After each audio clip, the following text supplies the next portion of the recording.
This episode was brought to you by Flip the Hood.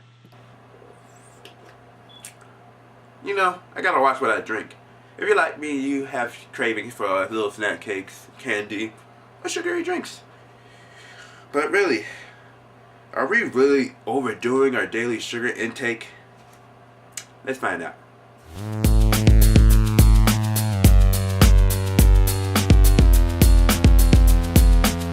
So, lately I've been going to the gyms and I've been learning about different protein shakes and drinks that you drink when you're going to work out. You know, you got your pre-workouts, your after-workouts, you know, I don't know what they're supposed to do. So I'm over here asking people what is this stuff that I'm taking. So, lately I bought this thing which is called Creatine.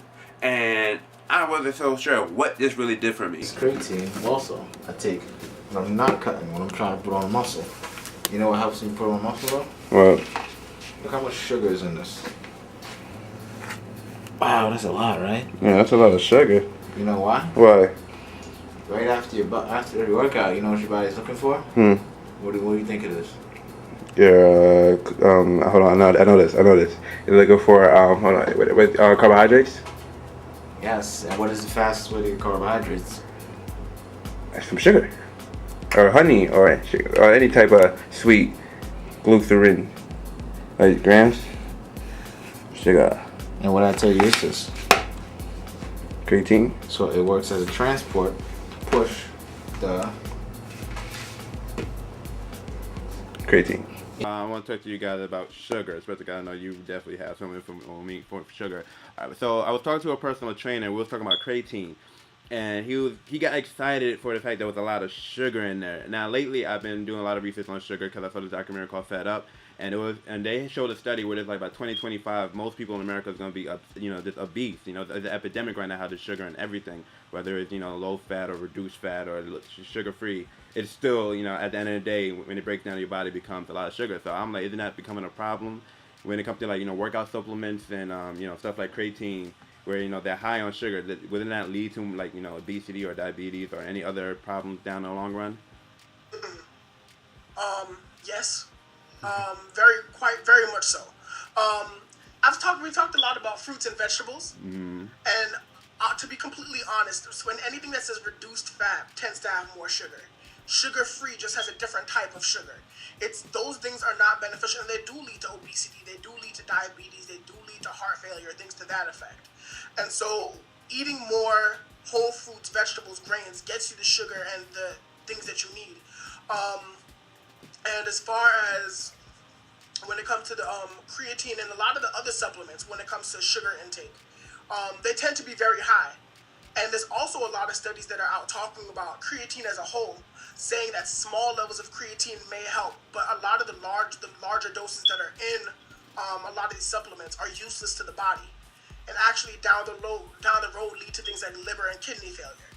And so there's a lot of controversy when it comes to those kind of things as well, because of what the body does when it gets excess protein. Excess protein leads to, it's either going to be used for building blocks, but if it's too much, because the body has a certain level, it's going to become fat.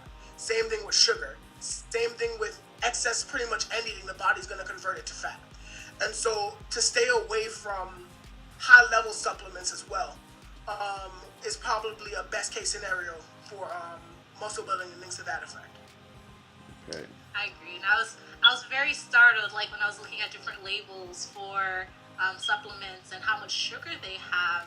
It's pretty much the amount of sugar you need for the day, and just to get it through that one medium, that doesn't give you the diversity that we were speaking of earlier, the variety to be able to even give yourself the other things that you'll need along with sugar. So it's very concerning to me that they have that amount of sugar and things to that effect. There was something else I was going to say. Oh, yes. Just in regards to just our carbohydrate intake and things like that, like it's definitely a necessary thing. We need it to live.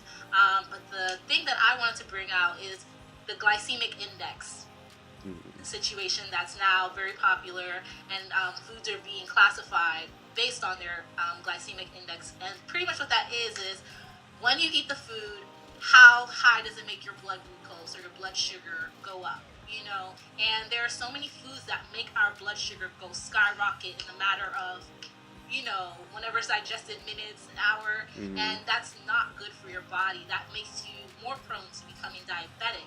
So eating things that have high glycemic indexes can cause those kind of issues. So Like which food? Like which food? An example. An example, high glycemic index, potatoes have high glycemic index. And one thing I know you can counteract that with is, let's say, eating brown rice instead, or having your asparagus and broccoli, things like that. Those things tend to have very low glycemic indexes, and you're able to get those sugars that you need for your body, but it doesn't make your blood sugar skyrocket.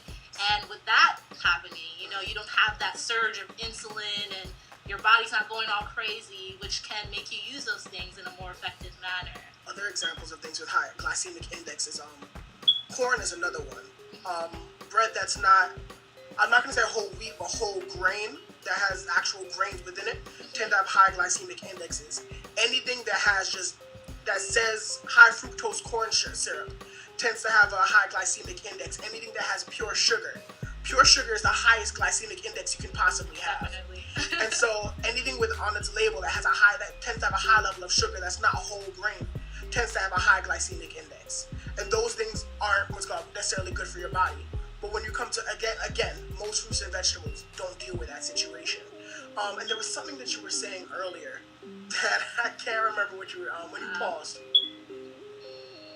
I don't remember. That we had, or it being about a day's work. Okay, there you go.